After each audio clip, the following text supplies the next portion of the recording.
Yesu apewe sifa. Bwana apewe sifa sana. Ni wakati wa kwenda kusikiliza neno la Mungu sasa. Na mtumishi wa Mungu amekwisha kuomba. Na kama mnavyokumbuka tulikuwa tunaangalia kitabu chetu au nyaraka za Mtume Paulo kwa Timotheo, waraka ule wa kwanza na waraka ule wa pili. Nyaraka hizi tunaziita ni nyaraka za kichungaji. Kwa maana Paulo kama baba wa kiroho wa Timotheo ilibidi kumwelekeza, ilibidi kumfundisha kama sisi ambavyo tunapaswa kuelekezwa na kufundisha. Na kitu kimoja tunapaswa kukielewa, hizi nyaraka ni nyaraka zinazohusu taratibu za kanisa na jinsi inavyopaswa kuwa kanisani, lakini pia ni jinsi ambavyo viongozi nasi tunaweza tukaliongoza kanisa la Mungu. Timotheo, yeye baba yake alikuwa Myunani na Timotheo alikuwa ameokoka vizuri, na mama yake Eunike alikuwa ameokoka, na bibi yake Lois alikuwa ameokoka. Na kwa sababu hiyo walikuwa na msingi mzuri wa neno la Mungu. Lakini Biblia haizungumzi chochote kuhusu baba yake zaidi ya kusema kwamba baba yake alikuwa Myunani. Na Wayunani walikuwa ni wa mataifa, kwa maana kwamba hawakuwa wa Israeli. Sasa Paulo akiwa amefanya kazi na Timotheo, na wakati walisafiri pamoja, lakini kuna wakati alimwacha. Na wakati huu nyaraka zinaandikwa, Paulo alikuwa Efeso, maana kwamba alikuwa anasimamia yale makanisa. Kwa hiyo akaambiwa aweke na wazee katika makanisa mengine. Na Efeso siku za leo bado iko katika mji unaojulikana sasa hivi kama Uturuki, katika nchi inayojulikana kama Uturuki. Na ukienda haya makanisa yamegeuzwa kuwa majengo ya maonyesho na utalii, kwa sababu kama tunavyofahamu kihistoria ya kwamba nchi ya Uturuki iliyokuwa nchi ya Kikristo, baadaye walipopigwa vita na Waislamu, dola ya Kiislamu iliyojulikana kama Ottoman Empire ilipoyachukua maeneo haya, maeneo yote yaligeuzwa kuwa maeneo ya Kiislamu, mengine majengo yakageuzwa kuwa misikiti, mengine yakageuzwa kuwa majengo ya maonyesho. Lakini hapa kulikuwa na watu wa Mungu waliokuwa wameokoka vizuri na waliokuwa wamejazwa Roho Mtakatifu, kama ilivyo leo katika makanisa yetu mengi. Watu wamejazwa Roho Mtakatifu, lakini kwa siku za leo ni wachache sana, na makanisa yanayohubiri habari za Roho Mtakatifu ni machache sana. Unaweza kukuta mwaka mzima kanisa lingine linahubiri na kufundisha, lakini habari ya Roho Mtakatifu haigusiwi. Na katika mambo ya Biblia unaweza ukafanya mambo yote. Unaweza ukafundisha, unaweza ukahubiri, unaweza ukafanya nini, lakini habari ya kuombea watu ujazo wa Roho Mtakatifu, kama tu umejichanganya, haiwezekani.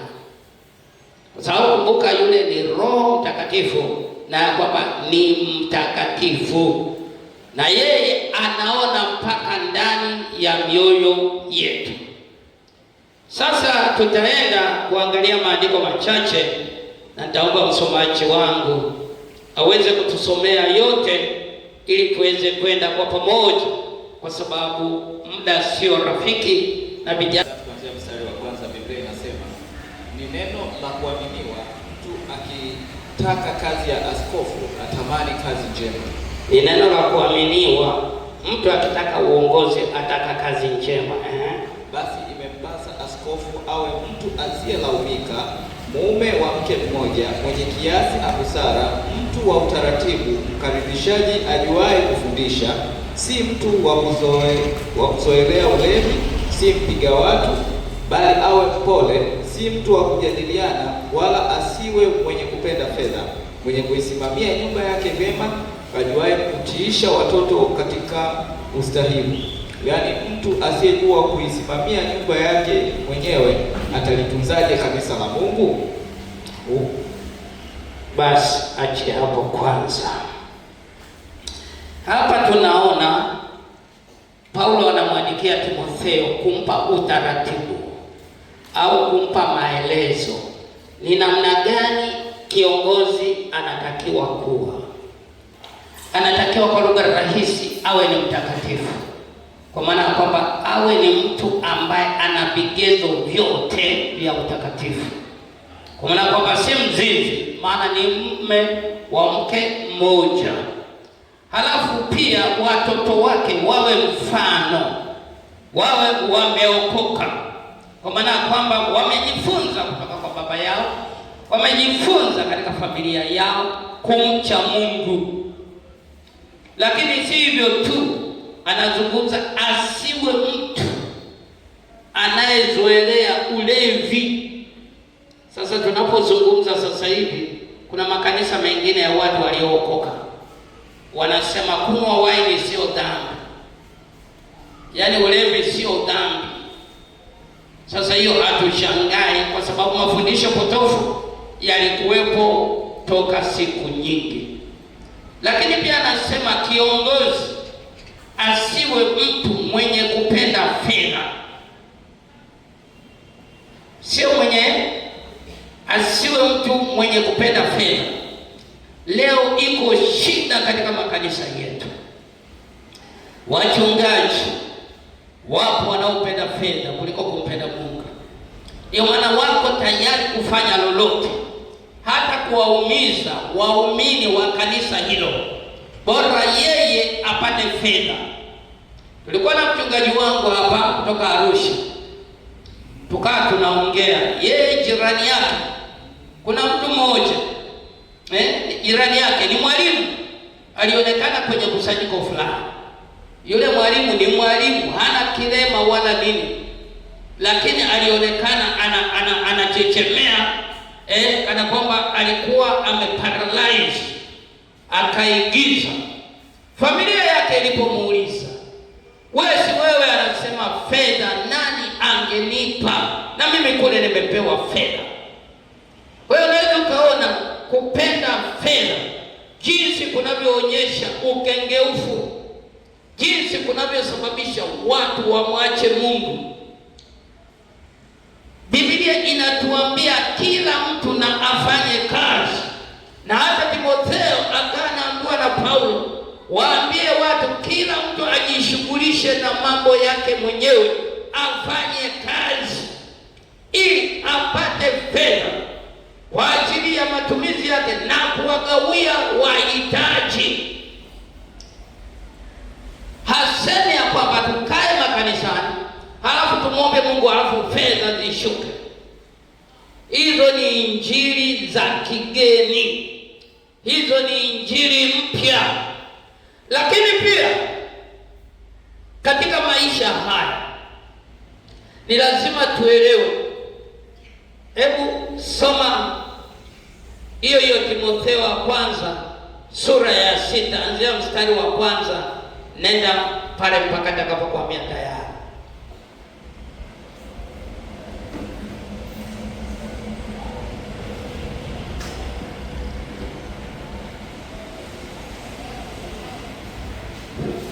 Timotheo wa kwanza sura ya 6, kuanzia mstari wa kwanza, Biblia inasema, wowote walio chini ya kongwa hali ya utumwa, na wawahesabie bwana zao kuwa wamestahili heshima yote, jina la Mungu lisitukanwe wala mafundisho yetu. Na wale walio na bwana waaminio wasiwadharau kwa kuwa ni ndugu, bali afadhali wawatumikie, kwa sababu hao waishirikio faida ya kazi yao wamekuwa wenye imani na kupendwa. Mambo hayo uyafundishe na kuonya. Mtu awaye yote akifundisha elimu nyingine, mtu awaye yote asifundishe elimu nyingine, wala hayakubali maneno yenye uzima ya Bwana wetu Yesu Kristo, wala mafundisho yapatanayo na utauwa, amejivuna wala hafahamu neno lolote, bali ana wazimu wa kuwazia habari za maswali na mashindano ya maneno, ambayo katika hayo hutoka husuda na ugomvi na matukano na shuku mbaya na majadiliano ya watu walioharibika akili zao, walioikosa kweli, huku wakidhani ya kuwa utauwa ni njia ya kupata faida. Hapo sasa ndio tupo. Mtume Paulo anamwambia kwamba kuna watu watakao kuja kuleta mafundisho yaliyo potofu, ambayo siku za leo yamekuwa ni mengi. Ukipita mitandaoni, yani kuna uchafu wa mafundisho ya uongo mengi. Mengine yanawavuta vijana waingie katika uzinzi, mengine yanawavuta watu wawakiane tamaa, mengine yanawadanganya watu. Kwa mfano, mtu mmoja akafundisha akasema hakuna kurudi kwa Yesu mara ya pili, au hakuna kuja kwa Yesu mara ya pili. Akasema unapokufa ndio unakuwa umeyeyuka, yani umeisha pale. Hapa kwa lugha rahisi, kwa mtu ambaye hapambanui, anasema sitakuwa nimeondoka tu. Kwa hiyo afadhali kama nitaondoka nitayeyuka, sijui litakuwa ni bomu la nyuklia. Maana bomu la nyuklia likipigwa hapa, kitu cha kwanza kitakacho kutokea ile ni mlipuko ule, ballistic. Halafu kitu cha pili kitakachotokea ni mwanga. Kitu cha tatu kitakachotokea ni lile joto. Kitu cha nne kitakachotokea ni mionzi, yani radiation. Kwa hiyo hapo, kama upo hapo wewe mwanadamu, yani utakuwa mpepa, yani utakuwa mvuke, hautaonekana ndivyo inavyokuwa. Lakini hata kama ikitokea haya, bado wewe mwanadamu, kama nafsi yako ishivyo, au utakuwa ni mwili tu umeharibika, lakini roho yako na nafsi yako vitakuwa bado viko. Na ndiyo maana tunawafundisha watu waishi maisha matakatifu, kwa sababu baada ya kufa kuna maisha tena baadaye. Lakini sasa hivi watu wanafundisha mafundisho kama haya, na watu wanaona ni vyema, na vijana wanaona ni vyema, maana wakifika pale watapewa motisha, motivation ya kwamba hebu jengeni urafiki, jengeni mahusiano. Vijana wanawakiana tamaa. Mwaka 84 tokewa kwenye kambi la vijana mahali fulani, mwaka 84 nilikuwa nimeshaokoka, ujue hapo nilikuwa niko chuo. Tukaenda kwenye kambi fulani la vijana. Yule mhubiri alikuja na mafundisho ya ajabu, aliyosoma habari ya Rebeka, ya kwamba atakuja kisimani. Kwa hiyo akasema, leo wewe uko hapa kisimani, kina Rebeka wako wengi hapa, hakikisha unampata Rebeka wako. Watu walichumbiana hovyo, na ikatokea wengine wakatiana hata mimba, lakini chanzo ni mafundisho potofu. Leo ukifundisha habari ya utakatifu watu hawataki. Ukifundisha watu acheni dhambi, tubuni dhambi, hawataki na wanakuchukia. Wanasema yule mchungaji ni mkali, wanasema yule mchungaji hajaendelea, yule mchungaji ni mshamba. Lakini si kwamba ni washamba, maana yumkini yule anayesema vile tumemzidi mara nyingi. Kama ni kutembea katika dunia hii, watu tumetembea. Mimi mtu akiniita mshamba itabidi nimcheki kwanza. Mimi nimetembea nchi 39 duniani, sio Afrika tu peke yake, duniani huko. Tumezunguka huko duniani, huko Ulaya wapi, tukawa mpaka wenyeji. Hata makanisa wanaoingiza ya Ulaya wanafanya hivi, hawafanyi hivyo. Utawaruhusuje watu waje nusu uchi kanisani?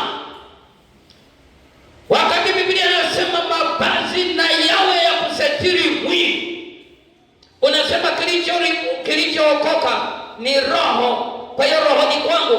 Kwani Mtume Paulo ambaye amefundisha mpaka karama za Roho Mtakatifu, amefundisha na huduma 5 za Roho Mtakatifu, je, alikuwa haelewi mpaka anawaambia watu mavazi yawe ya kusitiri mwili? Bwana Yesu asifiwe. Haleluya kanisa. Watu tunapenda mkumbo.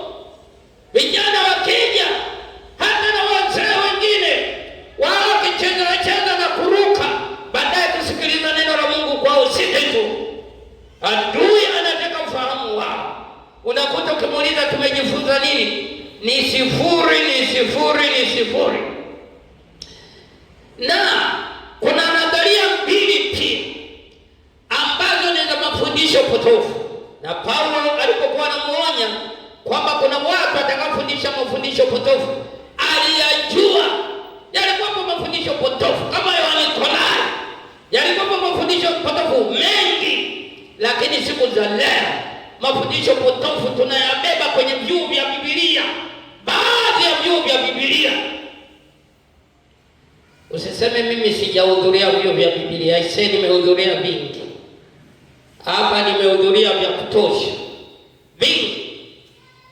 Lakini kuna vyuo vinafundisha elimu inayoitwa au niseme nadharia ya Calvinism.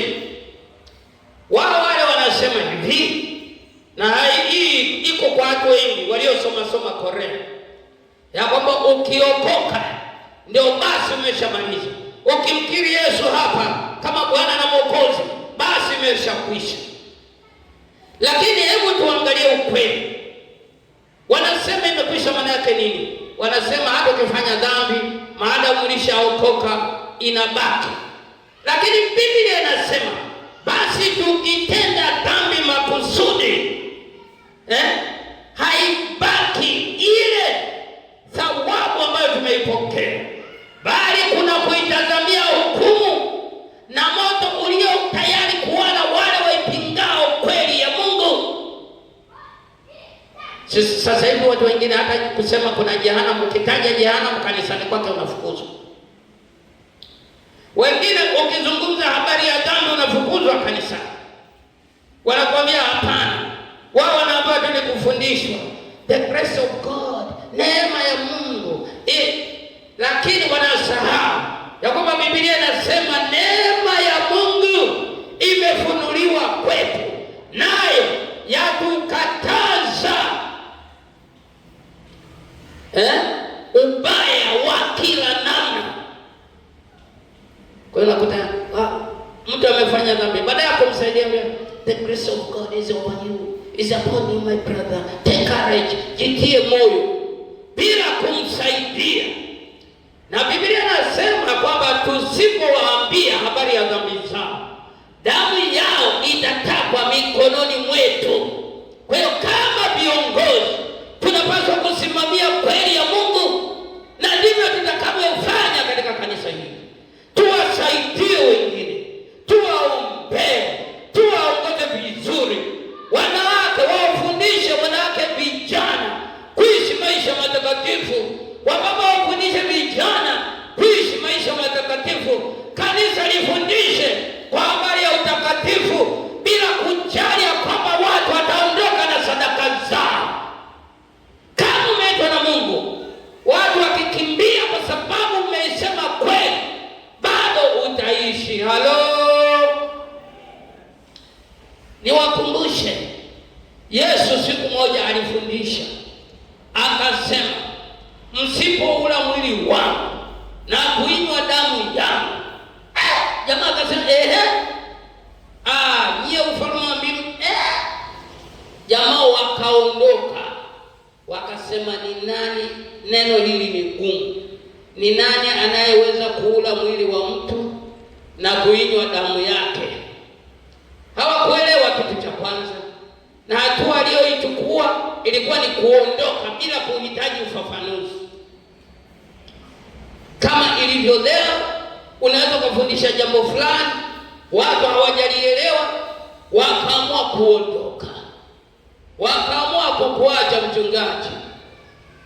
Lakini hebu kama viongozi, ninyi ambao mmechaguliwa wiki iliyopita na ninyi mtakaochaguliwa, mjue wajibu wenu. Kwanza sisi wenyewe tuwe vielelezo. Vielelezo manake ni nini? Ni mfano. Katika nini? Vielelezo katika tabia. Tabia zetu lazima ziwe za mfano. Kama ni shemasi, tabia yako iwe mfano. Kama ni mzee wa kanisa, askofu, mchungaji, tabia yako iwe mfano, iwe kielelezo. Watu waone lile tunda la Roho liliomo ndani yako. Lakini tunda la Roho ni upendo, furaha, amani, utu wema, fadhili, upole, kiasi.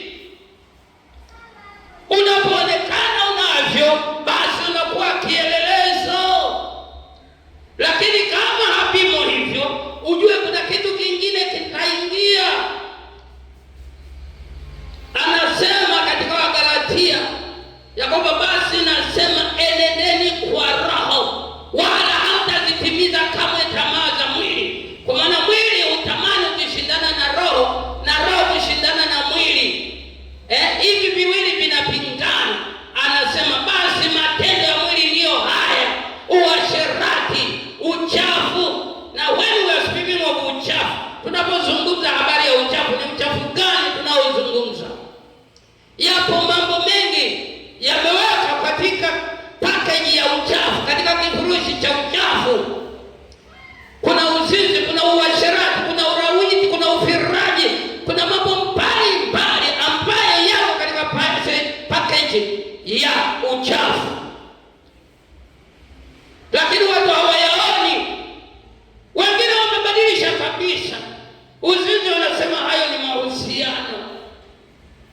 Wengine wanasema uzinzi hicho ni kitu ambacho Mungu. Jamani, ninawaambia nyakati tunazoishi si nyakati za kucheza, si nyakati za lelema. Maana Kristo yu karibu kurudi. Akirudi atakuuliza uliishije.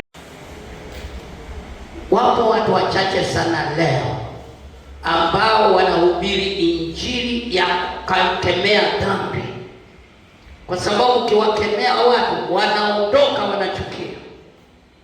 Unaonaje tungekuwa tumetangaza semina hapa ya kwamba kila mtu Mungu atambariki na utaondoka na gari lako hapa? Watu ungekuwa ukihubiri, watu wanashangaa, "Tuombe unafahamu Rolls Royce itakuwa na kwa kana. Unaifahamu chombo chetu utakuwa unamiliki hapo."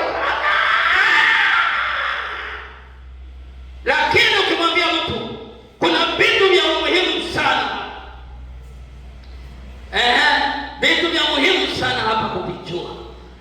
Hapa sisi ni wapitaji, na Biblia inasema uraia wetu uko mbinguni.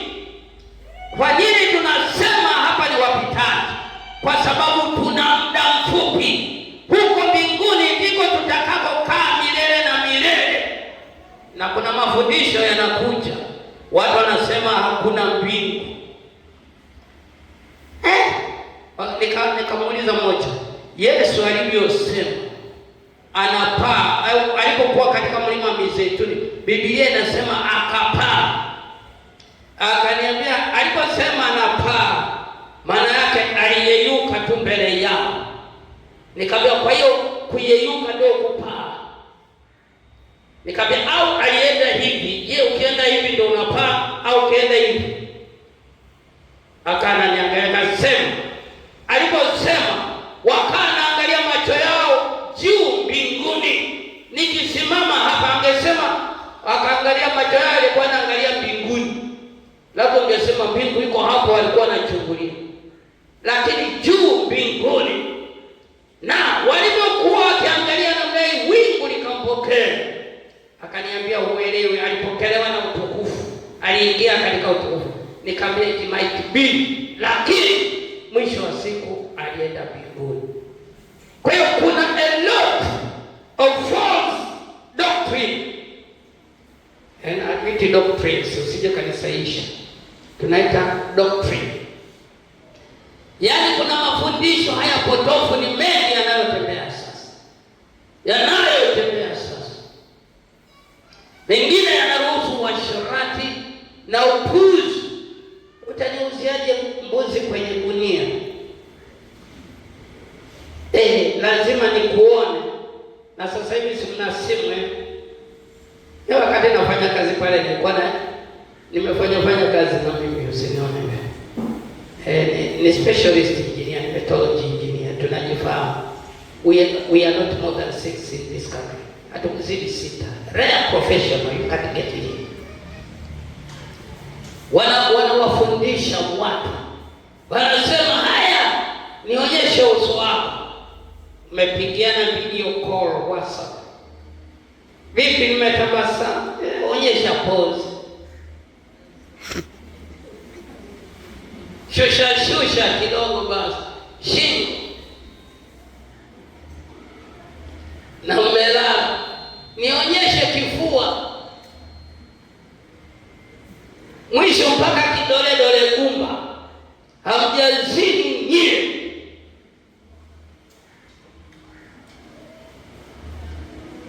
Hello.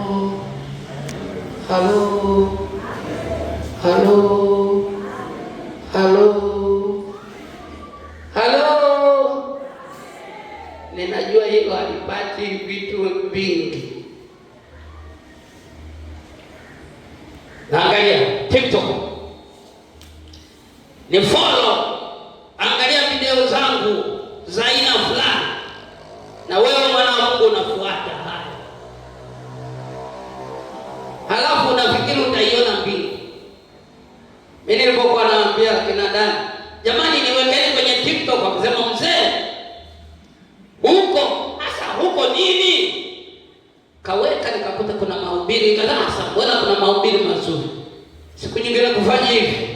Nikasema ni ole wa ulimwengu. Watoto wetu ndiko wanaposhinda huko. Tutapataje kupona basi tusipojali wokovu mkuu namna hii? Ili watu kuishi maisha ya utawa, ya kiasi, ya kumpendeza Mungu. Na kama huna Yesu, hata kama utapata degree yako ya medicine, utapata PhD yako in epic theory and weaponology attacking Iran, ukapata whatever PhD in mental assessment and neurology whatever, kama una Yesu ni kazi bure, kwa sababu utafanya kazi kwa muda mfupi, utashangaa umezeka. Nilikuwa nawapa mfano, tukawa tunavaa kaptura kama wanafunzi. Nyie afadhali siku hizi mnapiga trouser bwana. Kwa napiga kaptura yangu nyeupe, shati nyeupe, soksi nyeupe, kiatu cheusi, kimepigwa kiwi sana. Ni juzi tu hapa nilikuwa sekondari 78, niko form 1. Lakini ghafla nikashangaa nilipokwenda kazini, nimestaafu 4 years ago. Kumbe nimekwenda kazi namna hiyo. Miaka inakimbia. Sasa ninajiuliza, after here what next? Ukisoma Biblia, siku za miaka yenu ni 70. Na ukiwa na nguvu 80. Na ikizidi hapo ni mateso. Nina wajukuu wanakuja vinakutishia.